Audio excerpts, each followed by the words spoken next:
Hey, what's going on? This is the tutorial for the Volcanicus, Fossilized Volcanicus, and this one we're going to talk about the torso, which is Grimlock and Paleotrex.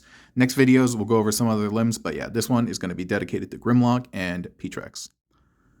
All right, let's go. So this video, like I mentioned, is going to be totally dedicated to Mr. Grimlock and Mr. P-Trex, and it's actually very easy to make, and maybe in hindsight, I could have just combined all of these videos together, but whatever, dude. I'll just kind of drip them out, and yeah, whoever wants to see them can see them.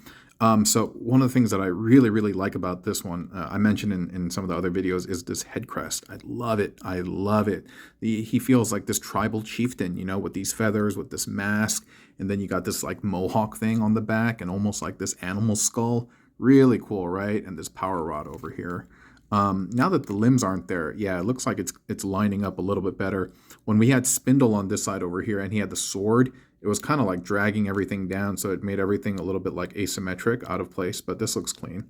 This looks clean, yeah. So yeah, like I said, this is the Fossilized Volcanicus tutorial, video 1 of 5, technically 1 of 6, and this is P-Trex with Grimlock. He's really easy to make, and I keep saying that. I'm not showing you how to do it, so let me do so right now. So to start off, so you just transform Grimlock like you would in the standard Volcanicus pose. You're not changing anything to the Hasbro transformation. And yeah, so you just start with that. After that, you plug in, and I'm going to do my best not to unplug anything because I think you'll be able to make it out. If you own P-Trex, these parts are probably pretty familiar to you. Hold on. Sorry about that. Obligatory burp break. So if you know P-Trex, that these are going to be pretty familiar to you. And if not, I think you'll still be able to follow along. So underneath Grimlock's arms, he has these pegs, and I think you can see it over here. And so you're attaching the P-Trex calf. You attach it, and you bring it around to the back. You bend it at the knee, you pivot it out, or you hinge it out, and you do that for both sides. And you are plugging that into the P-Trex thigh, right? I mean, this just looks like Paleotrex's thighs attached to his calves. Nothing too different. And in fact, it just connects up to the dinosaur skull. This is all part of the dinosaur skull torso. This bit, and this bit, right? And these are just the thighs. And so you're plugging that right there. This middle crotch piece, this is still part of the thighs. And you're adhering that to the P-Trex skull, right? The dino skull. Then you bring it up, and underneath the chin of the dino skull is going to be the frilly part of the tail.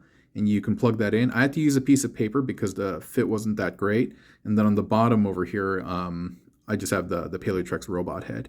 Now this whole thing, well, I take that back. The middle piece, that middle piece is extending from the P-Trex torso. There's a hinge, there's a peg, a 5mm peg that's on a hinge from this axe bit, and that's being plugged in. I kind of don't want to take this part, but here. There we go. Yeah, look at that. You can just take off the entire headdress. And he still looks cool, you know? He still looks cool. And so like I mentioned, you can see inside there, those are plugged in. That's just plugged in. You can see I have a little piece of paper because the fit wasn't that great. And most likely it's because I have it mismatched. I have several Paleotrexes from different times, and the ones that I bought at a later date, they suffer mold degradation, so they don't fit as well as the initial releases. And at the very edge of this axe bit, you have the buckler plugged in, and it's flipped upside down. And then you have the feet plugged into the side of the dino skull. The dino skull has these two ports over here. You see it, and you're plugging in the little feet, and you're sandwiching that. And this bit is just going to plug in right there. I'm going to show you something really cool too.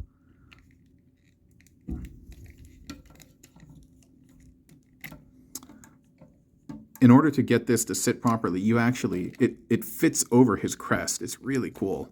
Like, see how that is pushing right up against, it's touching right up against the crest. So you can actually sandwich that.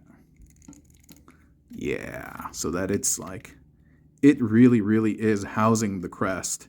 It's sitting right on top of it. Look at that alignment.